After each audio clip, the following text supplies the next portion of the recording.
I guess we should get started. I would like to welcome you all to the Wednesday afternoon lecture series. It is always a special honor to introduce one's mentors, perhaps even a bit daunting. And what can be more daunting than in front of an audience so big and wonderful, here and all over the world, who are watching this live via marvels of modern technology. It is a pleasure to introduce today's speaker, Michael Dustin, who is a professor of pathology at the Skirball Institute for Biomolecular Medicine at the NYU Medical Center.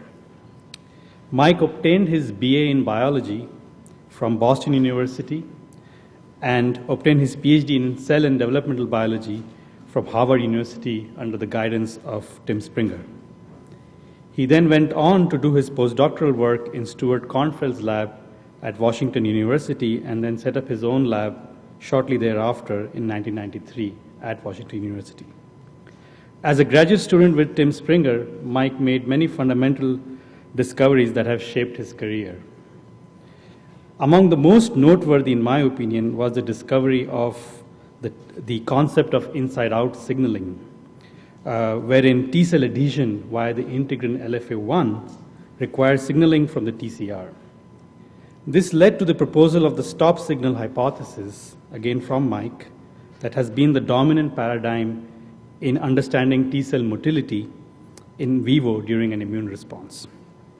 Mike is also credited for reviving the glass-supported lipid bilayer system as a very valuable tool to study immune cell signaling. He is one of the first people who demonstrated experimentally using this system that two-dimensional interaction kinetics or affinities for receptor-ligand interactions, such as CD2, CD58, can be very different from those measured in 3 dimension and more closely represent the physiologic situation. He is perhaps most well known for characterizing the dynamics and patterning of interactions taking place in the interface of a T cell and an antigen-presenting cell, what we all know as the immunological synapse. Mike continues to work towards understanding the immune response at all levels, from molecules to mice, using the state-of-the-art creative imaging technologies. Mike was awarded the Presidential Early Career Award in Science and Engineering in 2000. He was also recently elected as a Fellow of the American Association for the Advancement of Sciences in the Medical Sciences. Mike will today talk about how the balance of the immune response is maintained by a subset of T cells known as regulatory T cells.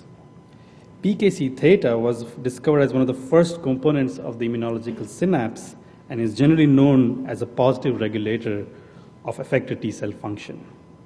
Mike will talk on how this molecule controls the function of regulatory T cells through negative feedback and hence may control autoimmunity. Mike, welcome. Thank you. So I'd like to thank Rajat for the very kind introduction, and it's a great honor to be here. I think this is really the kind of the scientific center of the country in a lot of ways, and it's again a great honor, and it's also a great pleasure to be introduced by Rajat Varma, who had many great years in the lab, and I'm really happy to come out here and see him doing well with his new lab last almost 3 years now. So as Rajat pointed out, I'm going to, eventually at the end tell you about this idea of a super regulatory T cell, which might have some potentially some therapeutic applications. But on the way, basically describe kind of an interdisciplinary dissection of T cell communication. And this is really, I think, hopefully, since this is probably I know this is also a great center of immunology, but many other things are going on here, and hopefully other disciplines are reflected in the audience. And I think that these some of the tools that we're developing and approaches have implications beyond the immune system. So maybe some other useful things and or ideas will come through this path that we've taken to looking at these regulatory T cells. So the concept of the immune system is really kind of a two systems layered on top of each other. Charles Janeway, I guess, really pointed out to us the importance of thinking about the innate immune system kind of reflected in this kind of dendritic cell that has to communicate with this adaptive immune cell, which has the potential to recognize almost any type of protein or even lipid or other types of structures that can be presented by this antigen presenting cell, but really otherwise has no idea whether it should respond or not. So this dendritic cell, the cell that's communicating here, has to instruct the T cell not only of the presence of a relevant antigen, but also whether or not it's appropriate to mount a response or not, or to become tolerant or to inactivate itself. This information is conveyed through receptor-ligand interactions in a nanometer scale gap between the cells with a span of about 13 nanometers for these molecules to reach each other. The T cell antigen receptor encoding for each T cell one type of receptor that, however, is highly variable, and the body contains a repertoire of billions of different receptors that can recognize weakly major histocompatibility complex antigens that can then present a little packet of information, maybe about 1,000 Daltons, 8 or 9 amino acids, that would tip the balance towards a slightly stronger interaction, and allow this recognition process that would then signify something new to the system. Basically, some novel structure is entered, and then other information that would be conveyed through the expression of other types of molecules on the antigen-presenting cell that would enhance the interaction and synergize to instruct the T cell to mount a response through a signaling cascade, or basically stand down and even turn itself off. So this communication process is very critical at all stages of this adaptive immune response process. We can think about this in terms of the first time the immune system encounters a new structure, where you could have this kind of choice between immunity or tolerance when the T cell is in this naive state, never having seen the antigen before. Once the decision is made for the T cell to become activated and generate some kind of response, then there are a variety of effector functions that can be elaborated after the T cell has undergone a phase of proliferation and differentiation to generate helper T cells with CD4, cytotoxic T cells with CD8 expression. And basically then these cells would go out into the tissues and basically could promote the response of other types of immune cells or directly kill targets, also involving communication. Or they could differentiate, or in the case of some of these cells, be instructed early in their development to become regulatory T cells that turn off various effector functions. This is a mechanism, an additional mechanism for turning off the immune response in the context of self-tissues or harmless foreign antigens. So you have both kind of cell-intrinsic mechanisms that act on T cells early in their interaction with these dendritic cells, communicating inactivation or responses that basically a different type of T cell that can be generated that can help to suppress the activities of the effectors. So miscommunication in this interface can lead to pathogen escape or autoimmunity. So many diseases, chronic viral infection, diseases like rheumatoid arthritis that I'll discuss, are driven by, at least in part or large part, by errors in this process. And one of the things we're trying to understand is how to correct these. So these innate signals that are recorded by the dendritic cells in the tissues drive the expression of a number of surface molecules and secreted molecules by the dendritic cell that are then detected by receptors on the surface of the T lymphocyte, the T cell receptor being a central one, but adhesion molecules like LFA1, co-stimulatory receptors like CD28, cytokine receptors like the TNF receptor and the IL-1 receptor that basically integrate signals from the dendritic cell about the state of the conditions under which the antigen was encountered to generate signals that lead to transcriptional activation processes.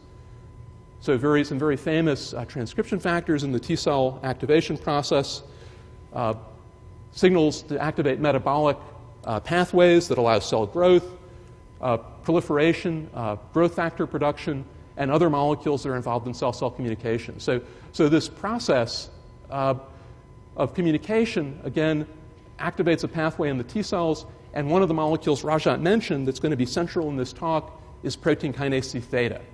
So this is a novel, so-called novel subfamily of protein kinase Cs.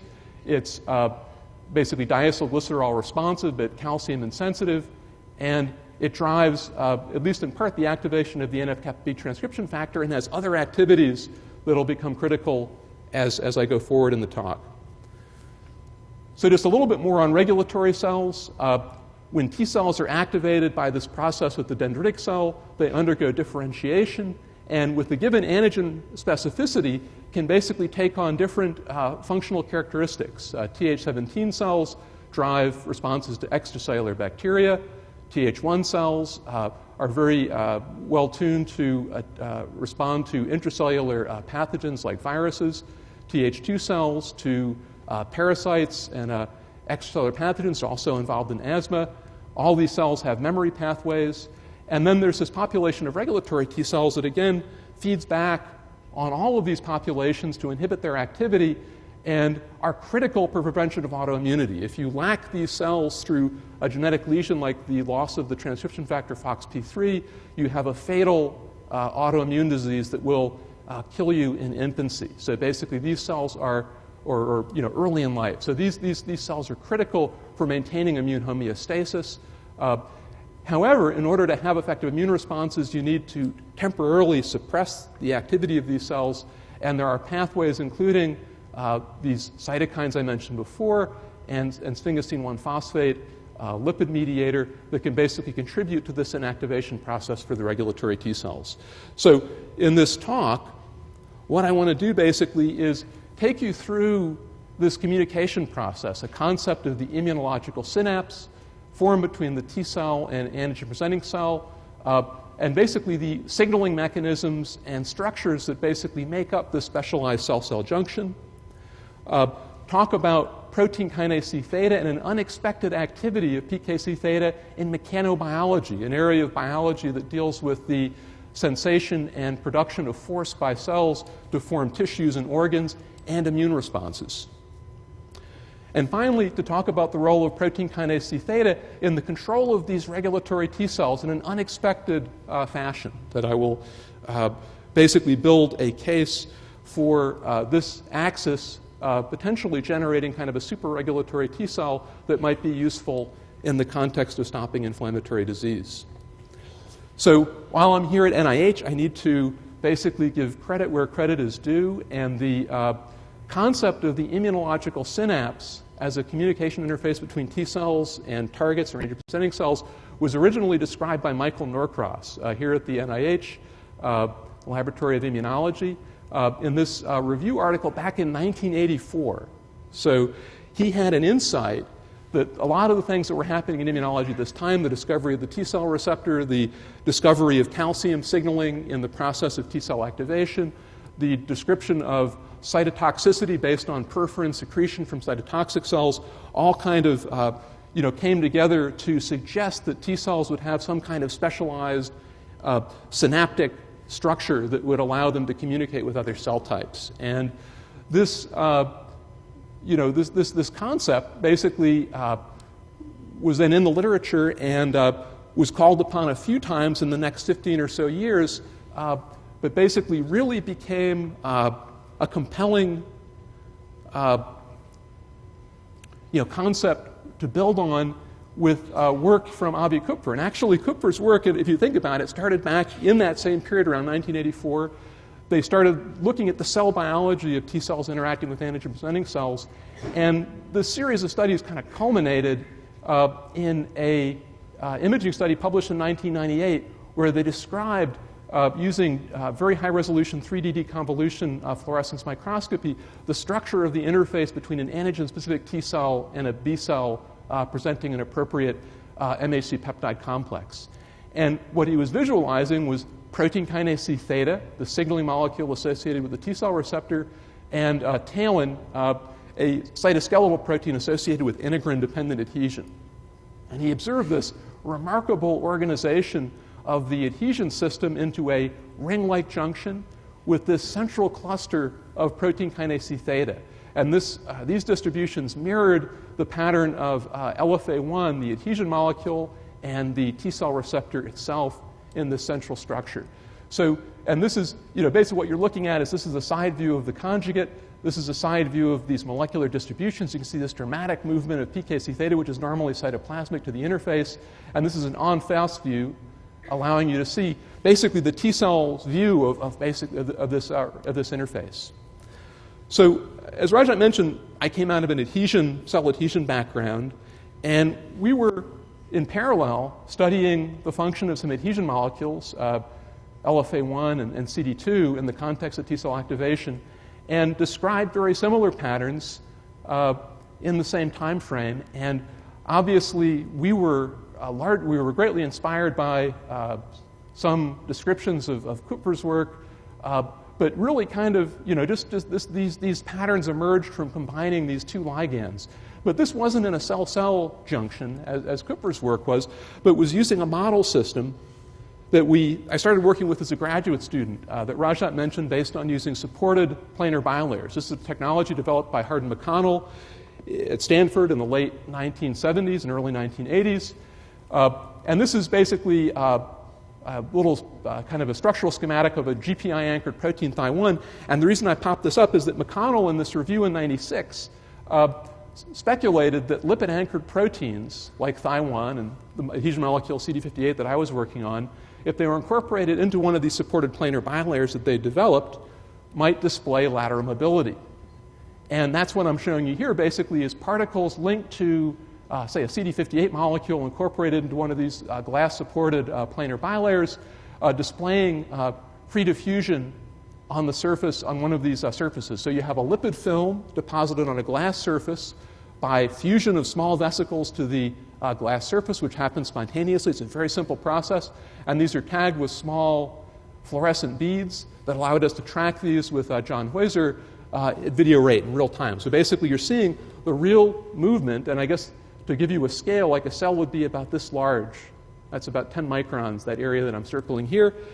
So if you look at the movement of these molecules over time, this rapid diffusion allows them to cover roughly a cell-sized area over a period of about 30 seconds. And we've used this phenomenon of mobility of these proteins within the planar bilayers to do a number of adhesion-related experiments. We've reconstituted adhesion molecules.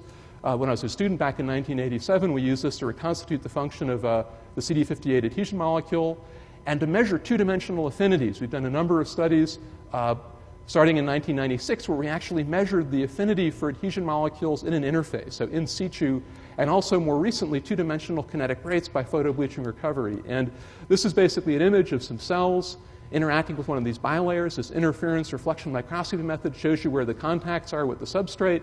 And these patterns here are fluorescent accumulation of the adhesion molecule CD58 and the exclusion of a neutral molecule, CD48, which does not interact with any receptors on this human T cell. So we could basically see the binding process through the accumulation of fluorescence and then use a kind of a control, because when the cell comes down on the surface, it actually pushes out molecules that are not engaged directly, because this interface is very crowded and you get these dark signals. And you can use this information to actually determine affinities for these molecules in the interface. And this has been a very useful technique.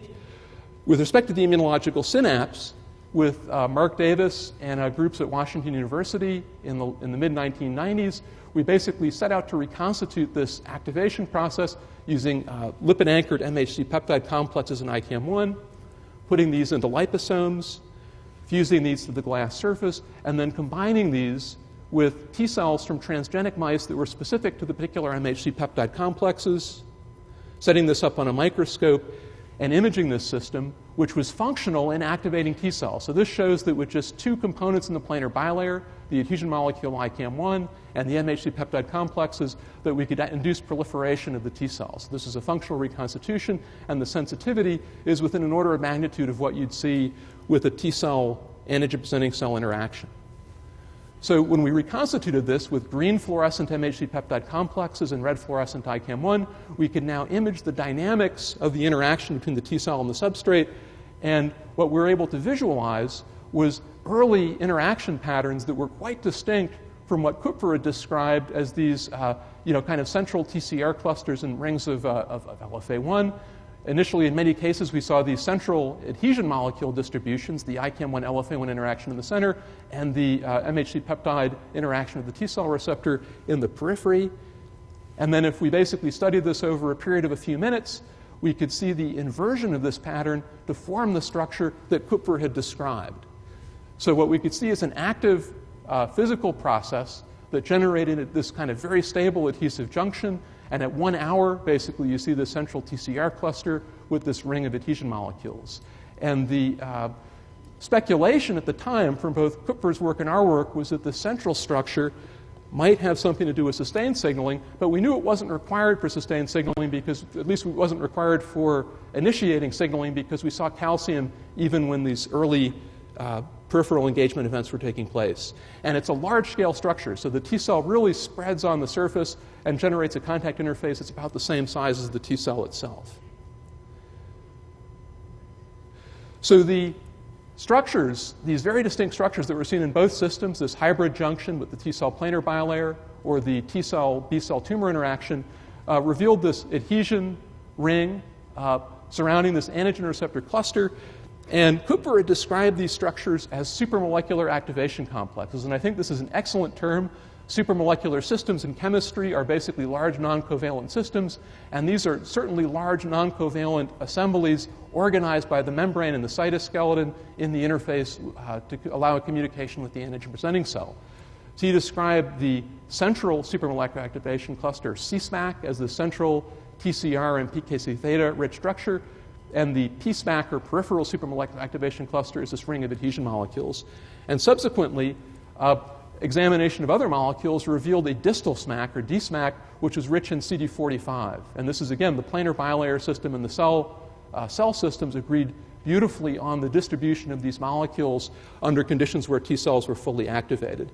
And I just want to point out to you, these views, obviously with the planar bilayer system, I've just been showing you these en face views, but of course you can also do three-dimensional imaging. This is an image set generated with CD45, and the nice thing about this is CD45 stains various components of the membrane, and now you can see a three-dimensional view by confocal microscopy of this interface with the DSMAC, the PSMAC, and the CSMAC in relationship to the rest of the cell. And you can see there are distal structures that are basically rich in CD45, say, that are, basically, so you can study this system axially or laterally using this bilayer platform, as you can with the cell-cell system. So we wanted to leverage this planar bilayer system to do things that you just couldn't do with the cell-cell system at a given time due to the limitations of imaging technology. So one of the initial questions we wanted to address was where signaling was taking place in this structure. For T-cell activation, signaling has to be sustained for several hours. That's the time frame where this CSMAC structure is formed. So we wanted to know, is signaling happening in the CSMAC? So we basically used a technology developed here at NIH by Steve Bunnell and Larry Samuelson, where they used fluorescently tagged ZAP70 to follow signaling at the T-cell receptor. So the T-cell receptor basically has cytoplasmic domains that link to non-receptor tyrosine kinases. The Stark family kinase LCK is thought to phosphorylate these. There's good evidence for this from genetics. And these phosphorylated cytoplasmic domains called immune tyrosine activation motifs bind to a pair of SH2 domains in ZAP70. So this recruitment process is basically almost like using a phosphotyrosine-specific antibody recognizing the ITAM. So we're using ZAP70 with a GFP attached to it to show us where the phosphorylated T-cell receptors are. And in this situation, Rajat Verma, who was basically introducing this TURF technology, so-called total internal reflection fluorescence microscopy technology into the lab, revealed that the ZAP70 was not mainly associated with the CSMAC structure here, but if you looked at T cells that were sustaining signaling over time, it was associated with small microclusters in the periphery. So when we're thinking about compartments in the synapse, you can see these are forming at the very outside boundary, so the green being the ZAP70, the red being the T cell receptor. This TURF method, this total internal reflection imaging, was absolutely required for getting the sensitivity to detect these structures. Then you can see these translocated and recruiting ZAP70 in the merged image. It's most easy to see this. As soon as these TCR microclusters are formed in the periphery, they translocate. So one thing, this movement process that we saw in our initial studies was basically carried forward into this sustained signaling period. We couldn't detect it initially because we didn't have the sensitivity, but with better imaging, better illumination methods, better cameras, we were able then to capture these images. And this was basically Tadashi Yokosuka and Takashi Sato's lab at Riken basically also expanded on these studies, looking at a number of signaling molecules, including SLP76 and other components of the T-cell receptor signaling machinery that associate with these microclusters and translocate to the center. So we had really 4 compartments in the synapse. You have these the SMACs, the 3 SMACs, and then you have these microclusters that are critically functional, that are critical for function of the synapse. And you can also then add to this integrin microclusters. So if you look early in the T-cell adhesion process at higher resolution than in our initial studies, you see that basically the ligand for the T-cell receptor and the ligands for LFA1 are each segregated into individual microclusters. So none of these SMACs really form spontaneously. They're all assembled through some kind of a process that starts out with individual microclusters on a submicron scale. This is a 5-micron scale bar here. These structures are on the order of half a micron or so across, so they're actually near the diffraction limit for the fluorescence microscopy. So these small structures are the precursors of the SMACs, and they are critical for function and maintenance of the synapse. So the next stage in this interdisciplinary journey of learning about this communication process came when we started collaborating with Mike Sheets at Columbia through this Nanomedicine Development Center, which is an NIH roadmap-funded center that basically started out as an effort to really understand the fundamental mechanical principles that guide the assembly of the gene products that are coded by the genome into essentially living organisms. So the argument is that from bacteria to humans, there is nothing that happens in an organism that does, at least the formation of an organism, its replication, that doesn't require an understanding of mechanical principles of forces that are exerted and sensed by these cells. And the Sheets group was focusing on the fibroblast as a model for mechanotransduction. So looking at the cytoskeletal process and membrane extension and retraction processes that these cells use to sense forces on substrates. We got involved in this among other reasons because one thing, the synapse appeared to be intrinsically mechanical, and if you look at these movies here, these are activated dendritic cells interacting with T cells, and what you can see is there are 3 T cells here, and they're just getting ambushed by these dendritic cells. The dendritic cell reaches out, grabs these cells, and pulls them in. So both the T cell and these innate sensing antigen presenting systems are incorporating mechanical forces into their interaction. You can see these ruffles in lamellipodia and lamella reaching out around the T cell, grabbing it and pulling it in. A very active process. So we think the T cell is experiencing mechanical forces as it's being activated and would use this information for differentiation. 3 years ago, our center incorporated a clinical collaboration with Carl June and Mike Malone at the University of Pennsylvania with the goal of taking these nanomedicine-based concepts from these fundamental studies with fibroblasts into immune cells and then back into the clinic. And then eventually we started to take clinical challenges from the clinical groups to drive this cycle. So basically we could try to use mechanical biology to develop therapeutics that would be useful in the adoptive immunotherapy procedures. This is an elutriator and a patient that are being used at the UPenn group to treat patients with cancer and HIV. So the concept for the center is that we have member labs from all over the world, Switzerland, Israel, Mike Sheets, who's now doing a lot of work in Singapore, although he's still based at Columbia, myself at NYU, and Carl June at University of Pennsylvania, with groups that do fabrication work on a nanoscale like Shalom Wind, modeling groups like Chris Wiggin and Richard Bonneau, people who work with nanotubes and other types of fabrication methods like Jim Hone, and experts in the planar biolayer technology who go beyond my expertise like Lance Kam, to bring this to the clinic, basically in a, kind of like a 10-year time frame. So our challenges in this system, again, cancer immunotherapy, using adoptive immunotherapy we want to improve graft and survival, engineer specificity. for immune regeneration in HIV, control reinfection, and we're studying the virological synapse. And Gaia Vasovolo-Shamas here, who's working currently with Juan Rivera here at the NIH for a postdoc, who's a graduate student in the lab who's working on this virological synapse. And then determine the limits of basically using T-cell receptors with high affinity for HIV in therapy. So we want to understand the mechanics of receptors, how receptors are triggered, and figure out like what the best receptor is to put on to arm T-cells with to go after this chronic viral infection. And finally, in collaboration with Bruce Blazer at the University of Minnesota, we're looking at issues of transplantation and addressing some of these, such as graft versus host disease, with regulatory T-cells. And that's where I'm going to go with this talk at the end.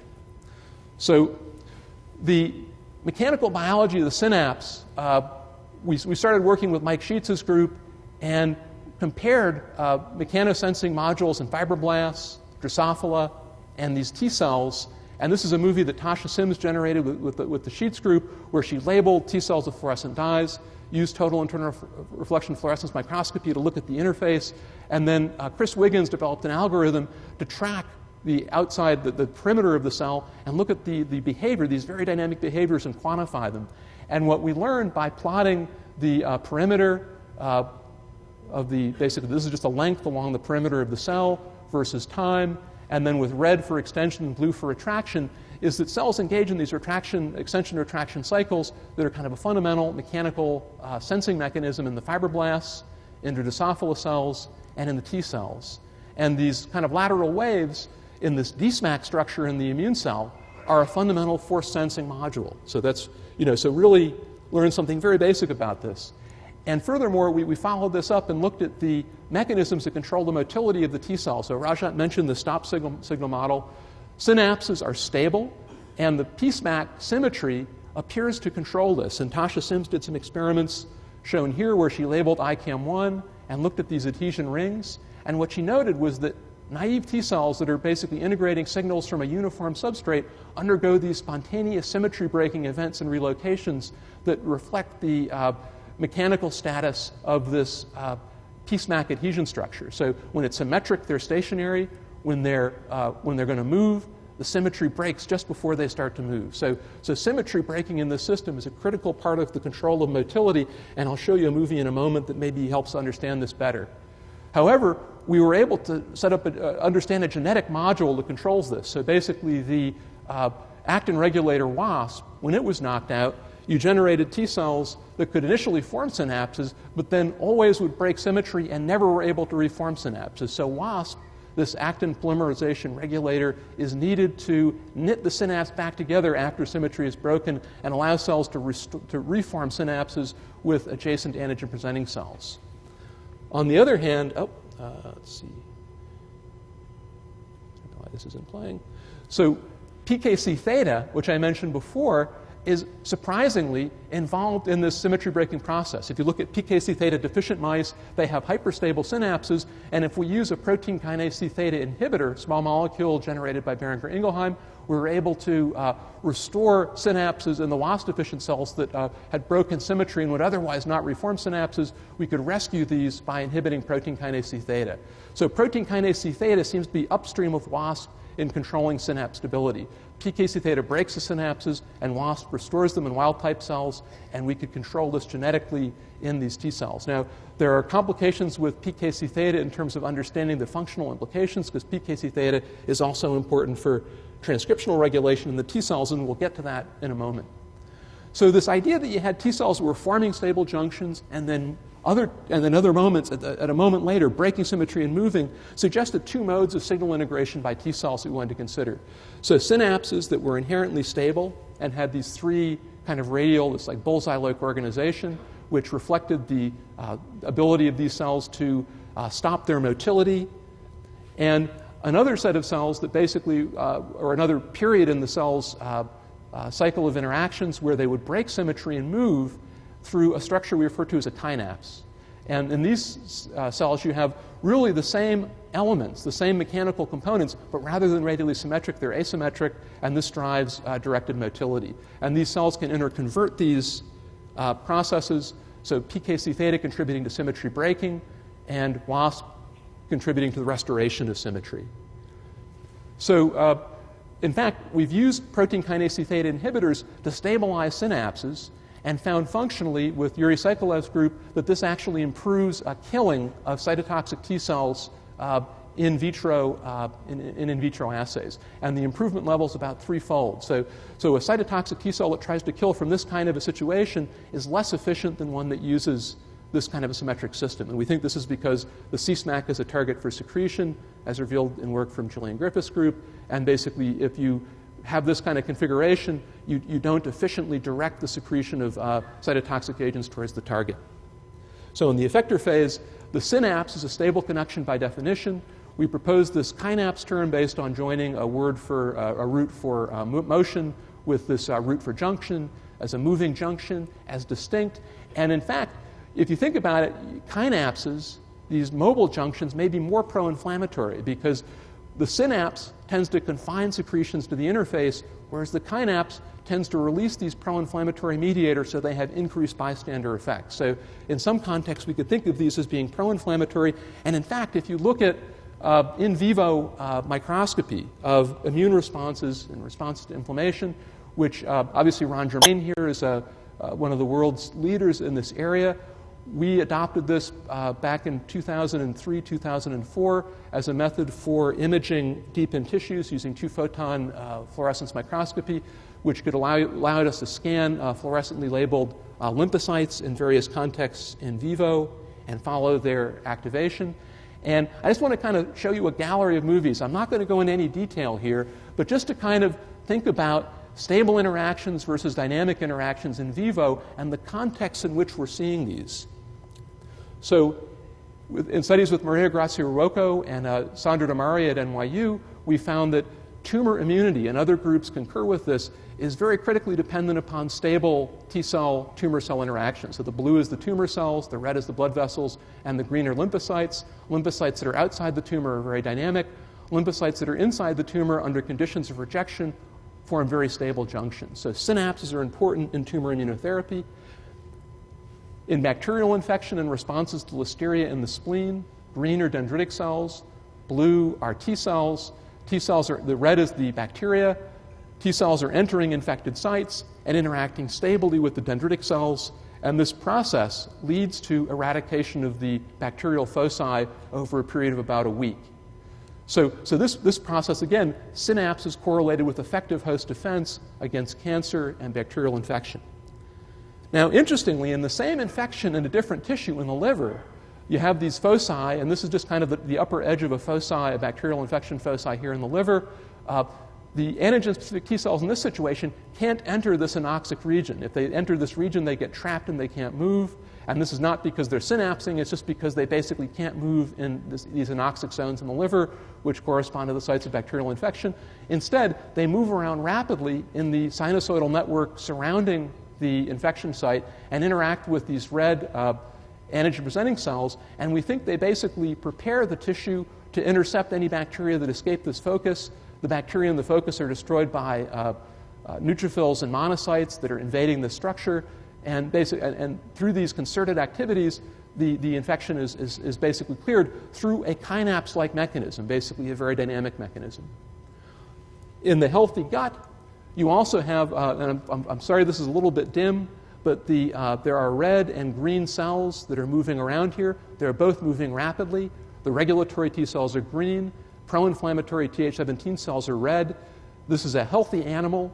These cells are maintaining a homeostatic situation where the gut is basically healthy. Bacteria in the lumen are kept where they belong, and the organism is basically coping through a kinapse-based mechanism, the T cell scanning dendritic cell networks in the lamina propria as part of a line of host defense against infection, with appropriate regulation to prevent excessive inflammation.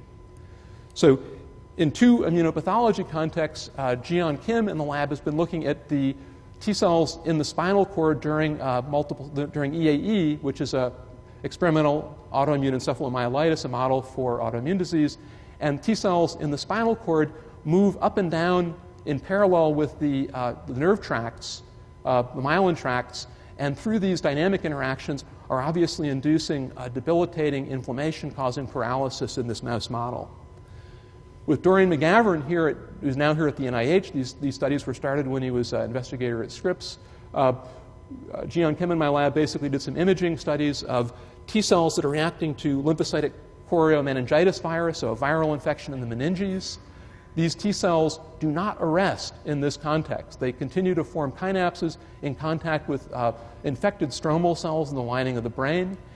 And this process triggers massive inflammation that kills the animal within a week of the infection. And this inflammation is driven by neutrophils that are attracted by mediators produced by the dendritic cell. So this is a story that was developed with Dorian's lab in a paper that was published last year. So again, two examples where synapses can drive autoimmune processes. So we think that obviously there are a lot of context-specific information. Synapse is going to be important for host defense. Synapses can have a role in inflammation, but there are also intermediate grounds where synapses can be used in host defense and in maintenance of tissue homeostasis.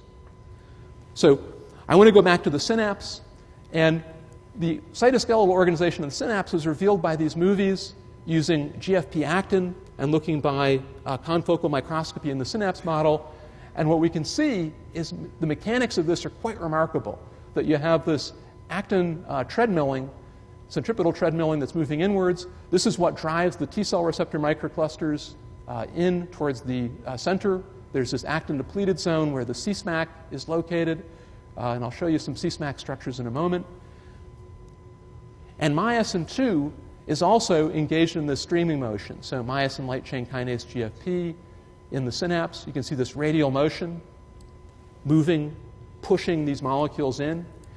And in fact, this actin-myosin system is critical for formation of these structures. If we knock down myosin 2, T cells will form interfaces on the bilayers, but if you look at the adhesion patterns, the adhesion microclusters remain in the periphery and don't form a proper PSMAC. The T cell receptor clusters, some form, they're defective in signaling, and they fail to form a C-SMAC-like structure. So forces are critical to forming these structures, and in fact we can see evidence of this in signaling pathways. So Mike Sheets' lab described the signaling pathway based on the unfolding of the protein P130Cas in fibroblasts. There's a domain that contains cryptic phosphorylation sites that are buried within this globular structure. Forces result in unfolding of this structure, revealing these cryptic sites that are then phosphorylated by Src family kinases. So this is one of the best characterized mechanical transduction pathways that involves tyrosine phosphorylation. It's readily detected in cells, and what we can see is that Cas-L, a homolog of P130Cas expressed in lymphocytes, is strongly phosphorylated in these foci in the DSMAC and PSMAC regions of these synapses, and particularly in the PSMAC region, which is the adhesion-rich region. If you knock down myosin 2, you lose this signal at least fivefold, with a fivefold reduction in the Cas-L phosphorylation. So these forces are required for forming the structures in the synapse and also required for signaling cascades that are initiated by, say, these integrins and adhesion and the T cell receptors in the C-SMAC. In the microclusters in the periphery. So the critical pathway that we would start to draw is that Cas-L may have a role in amplifying Src family kinase signals that are part of the natural T cell receptor signaling pathway, and the activation of these pathways may be in part responsible for the signaling defects in the myosin 2 deficient T cells.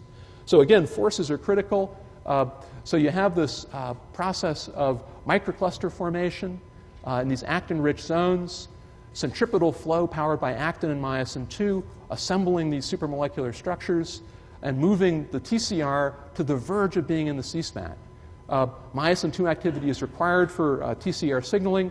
Cas-L seems to be implicated in this. And however, we don't know how the TCR are delivered into the C-SMAC because this actin conveyor belt, as you noticed before, stops just short of the center. So basically, how does the system deliver TCR to the center? We basically looked at ubiquitin as a possible molecule involved in this, and these studies were based on work that, again, Rajat did as a postdoc in my lab, where he showed that T cell receptor and the C-SMAC were localized with lysosomal markers, basically. So we were thinking that the C-SMAC might have something to do with degradation of proteins, so we basically depleted ubiquitin using a proteasome inhibitor and showed that we could basically block C-SMAC formation with this relatively crude maneuver.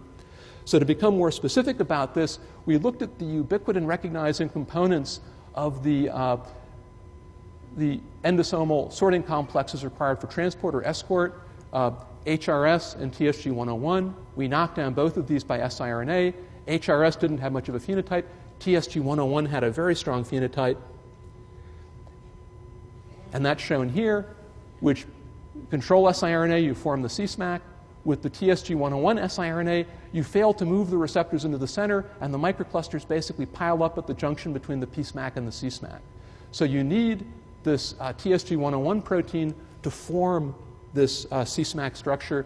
And in addition, signal termination, so phosphotyrosine, is dramatically increased by knocking down this TSG101 ubiquitin recognizing component.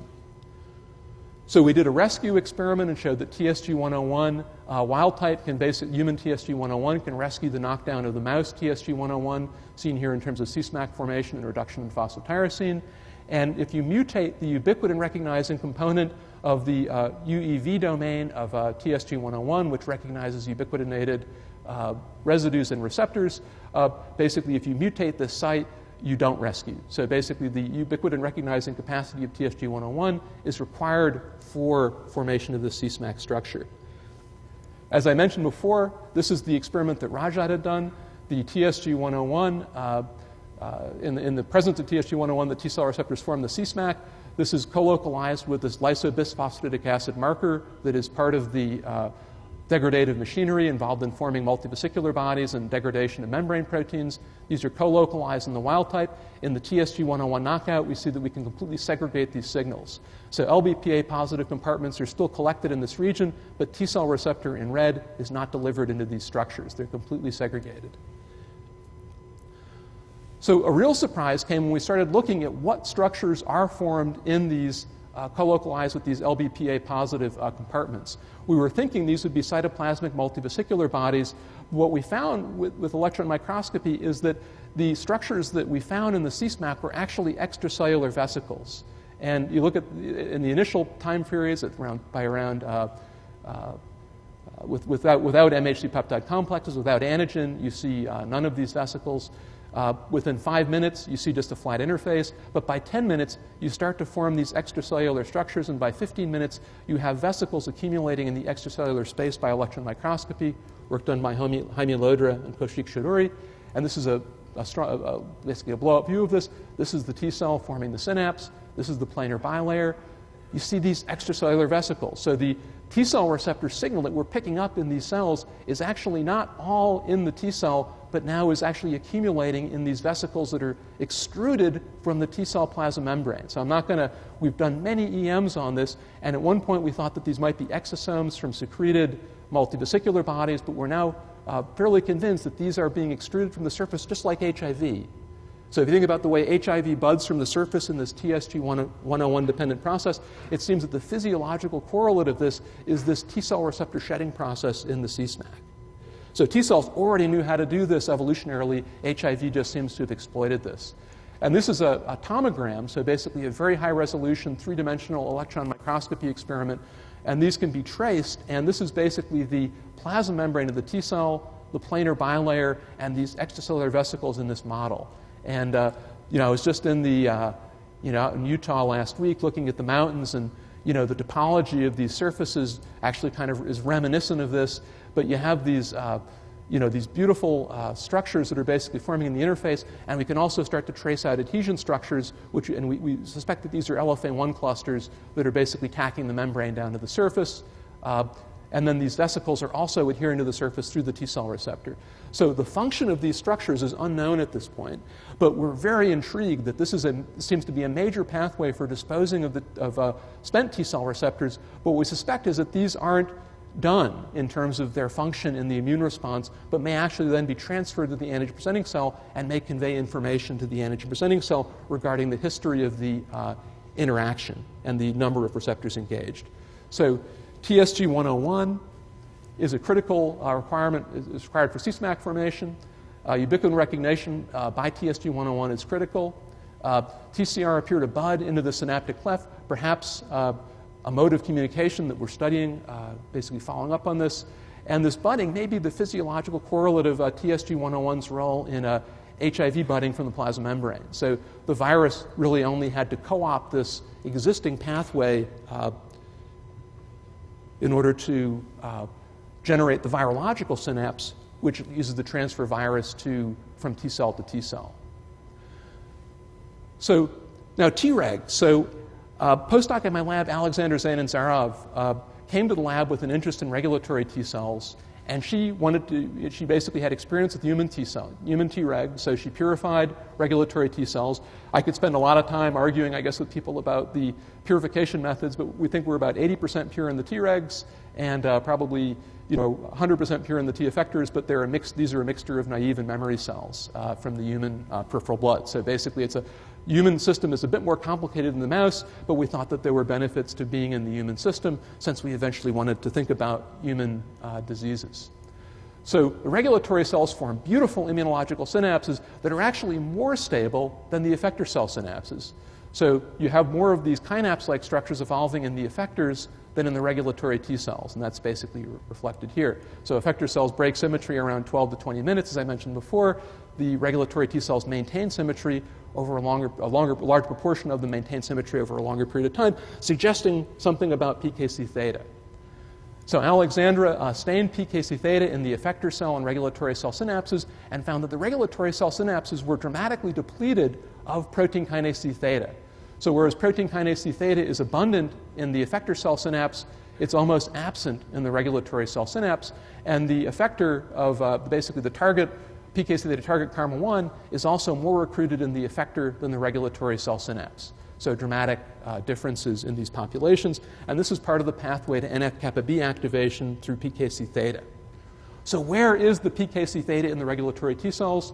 So Sudha Kumari in the lab did some three-dimensional imaging, as I mentioned before, with the bilayer system, and showed that in regulatory T cells, they actually have more PKC theta than effector T cells, but it's sequestered in the distal pole of, away from the synapse. So the blue signal here is the ICAM1. The red is the T cell receptor, so this is the synapse here. In effector T cells, you have this kind of a proximity of the PKC theta to the synapse, and then these cytoplasmic foci that are forming, which we think are associated with NF-kappa B activation. In the regulatory T cell, you have PKC theta sequestered away from the synapse in this distal structure, and this is a highly significant finding. John Burkhart's lab at Penn has studied this distal pole complex and found other proteins there previously, but the function of this sequestration has not previously been described in any particular T cell type. So we wanted to ask, okay, if you use this PKC theta inhibitor I mentioned before on the regulatory T cells, basically pre-treat the regulatory T cells with the PKC theta inhibitor and then mix them with effectors and assay their suppressive function, which can be looking at interferon gamma secretion, other cytokines, or proliferation. We wanted to know, what is PKC theta doing in the regulatory T cells? What is the residual activation of PKC theta doing functionally? And what we found is that titrating in the PKC theta inhibitor actually increases the ability of the regulatory T cells to suppress interferon gamma. And this is a CFSC dilution assay, so you're looking at proliferation. So the initial labeled cells are here. If you activate them with anti-CD3 and anti-CD28, the effector cells show this level of proliferation in the absence of regulatory T cells. If you put in a relatively small number of regulatory T cells, you get a partial inhibition. If you treat that same number of regulatory T cells with the PKC theta inhibitor, you get greater inhibition. So inhibition of proliferation is enhanced, inhibition of cytokine production is enhanced, inhibition of IL-17 and IL-4, so other cytokines are also enhanced by the inhibition of PKC theta. And the mechanism of this inhibition, or the mechanism of the suppression in the system, seems to be based on TGF-beta. So the PKC theta enhancement is reversed by by blocking the TGF-beta receptor on the effector cells. So the system, basically what it says is that PKC theta is mediating negative feedback on the function of these regulatory T cells. And this is something on the order of a 5-fold effect. It blocks NF-kappa B activation. So this is an assay for P65 and P50 components of the NF-kappa B, the transcriptional components. They're released in free-to-bind DNA upon activation. When PKC theta is inhibited, the activation of these pathways is decreased. And actually, inhibition of NF-kappa B directly enhances the function of the regulatory T cells. So we wanted to think about this in the context of human disease and wanted to look at rheumatoid arthritis. And we have collaborators at NYU, Steve Abramson and Mukunda Natur, who basically provided us with samples from patients with this debilitating disease. Treatment of rheumatoid arthritis has been greatly advanced by anti-TNF immunotherapies like etanercept and the infliximab, basically the receptor chimera and the antibodies to TNF.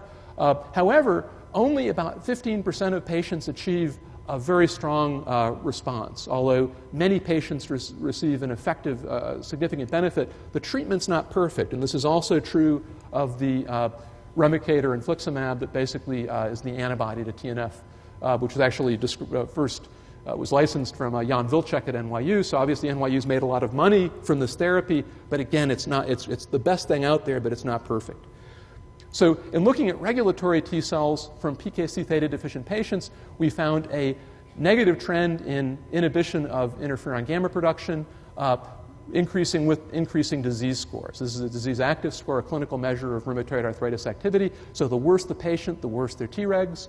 And if we treated those Tregs with the protein kinase theta inhibitor, we could restore their activity significantly, about doubling the effectors and significantly improving by up to like 5 or 10-fold the activity of these most severely impacted patients. So work from Peter Lipsky and Ethan Shivak here demonstrated that TNF treatment of regulatory T cells inhibits their activity. We were able to reproduce this, and given that TNF is an important component in rheumatoid disease, we wanted to basically test this, the ability of PKC theta to reverse this, and in fact, the PKC theta inhibition fully reversed the inhibition of Treg function by TNF alpha. So I'm running out of time, but what I'm going to do is just show you one more result that we think is really spectacular, which is that if you look at the sequestration of PKC theta in the regulatory T cells, when you treat them with TNF, the PKC theta is released from this site. So we think that the manner in which TNF executes or enhances this negative feedback inhibition of Treg function through PKC theta is to change its subcellular localization and allow it to have access to the synapse. And again, this is a highly significant increase in the distribution, the proximal distribution of the PKC theta in Tregs treated with this TNF. So we can see mechanistically, at least to a first level, how this process is working. It's giving the T cell receptor access to PKC theta and allowing it to execute this negative feedback loop that controls the activity of the regulatory cells. So if you want to have a robust immune response, you have two pathways to inhibit Treg function, the S1P pathway that Flavell described, and this TNF receptor pathway that was originally described by Lipsky that basically we've picked up on and demonstrated is acting through an effect on protein kinase C theta. So protein kinase C theta also has this impact on WASP and synapse stability. We haven't fully investigated this in the regulatory T cell case, but we think the critical target of both AKT downstream of this sphingosine 1-phosphate receptor and TNF downstream of the TNF receptor R2 is the activation, synergistic activation by PKC theta and AKT of NF-kappa B. And PKC theta itself can drive this cycle by activating AKT, and together these two kinases synergistically activate NF-kappa B, which negatively regulates the FOXP3 functional program through inhibition of this TGF-beta suppression pathway. So this would be our model for this negative feedback process, and inhibiting this both protects you from TNF and also from effects of interleukin-1. So I'm just going to flash this up for a moment and say that the benefit of this approach over, say, sopping up any particular cytokine is one thing. It's specific to the cell type. And the other thing is it operates on all of the different transcriptional, at least, the sphingosine 1-phosphate pathway, the this IL-1 pathway, and the TNF pathway for inhibiting regulatory T cells would all be reversed by inhibiting PKC theta. So we think that this is a kind of a new twist on an established target. So many companies are developing these PKC theta inhibitors, primarily because they were seen as a good way to knock out pro-inflammatory T cells. But we would say that this inhibition of the synapse by PKC theta is another pro-inflammatory pathway, and the inhibition of Treg function by PKC theta that we've described here is also a pro-inflammatory pathway. So hitting this system systemically would result in a dramatic decrease in both effector cells and increase in regulatory T cell function. But we think targeting the regulatory T cell function might be a good strategy going forward because it might be easier to control and to titrate so that you could basically achieve effective treatment of various conditions by enhancing the activity of regulatory T cells. We can also use PKC theta inhibitors to enhance CTL. So there are a couple of opportunities, particularly in adoptive immunotherapy currently, to enhance the activity of cells that are being transferred into patients like CTLs and Tregs. And we have actually, basically described the synapse or the superregulatory T cell. And I think this is at this point, kind of a concept, and I think as we learn more about the mechanisms that are involved in sequestering and controlling the localization of PKC theta in regulatory T cells, we may develop other targets. And I want to then just kind of acknowledge the many people who are involved in this study. I think I've mentioned everyone's name as I've gone along, including the early contributions from Rajat in the microcluster and kind of dynamics of the synapse. And we've had many outstanding collaborative groups. The EM was done with David Stokes. Some of the movies I showed were collected with folks here like Dorian McGavern and Sylvia Kang and Dorian's lab is here at the NIH now. And the Nanomedicine Development Center group with Columbia, and some of the intravital movies I showed of the Listeria infection were collected with the Immune Response Consortium, which is a group including this excellent group of investigators who we actually did some of the early Synapse studies with, like Andre Shaw, Paul Allen, and Mark Davis. So thanks, and I'm sorry I'm a little bit long, but I hope that was reasonably clear. I feel like it was a little bit fast, but... and I guess maybe I'll turn those over to Rajat in case there are questions. Yeah, hi. A quick question. So in some situations, the Tregs can become T helper 17s. Do you think that the PKC theta is also involved in that process, in exposure to IL-6, or what do you predict a different path? Yeah, we haven't looked at this in detail. So one thing we have seen is that in an in vivo setting, in an in vivo model where we've treated colitis with the PKC theta inhibitor in vivo, we actually found that the regulatory T cells engraft better after this treatment. So at least coming out FOXP3 positive cells, it was increased by this treatment. So it may somehow resist their conversion to other phenotypes in inflammatory settings, but we haven't studied that in detail yet. At this point, we think also the TNF treatment does not convert the cells into effector cells or cause any instability that we can see, but basically does just reduce their effector function in a way that can be rescued by the PKC theta inhibitor. So when we inhibit PKC theta, we think in the TNF context, we think we're basically restoring an activity that was basically reduced by this, essentially by the signaling pathway, probably through NF-kappa B. Thank you. No more questions. There's a reception in the library right now, so thank you all. Thanks, Mike. Thank you.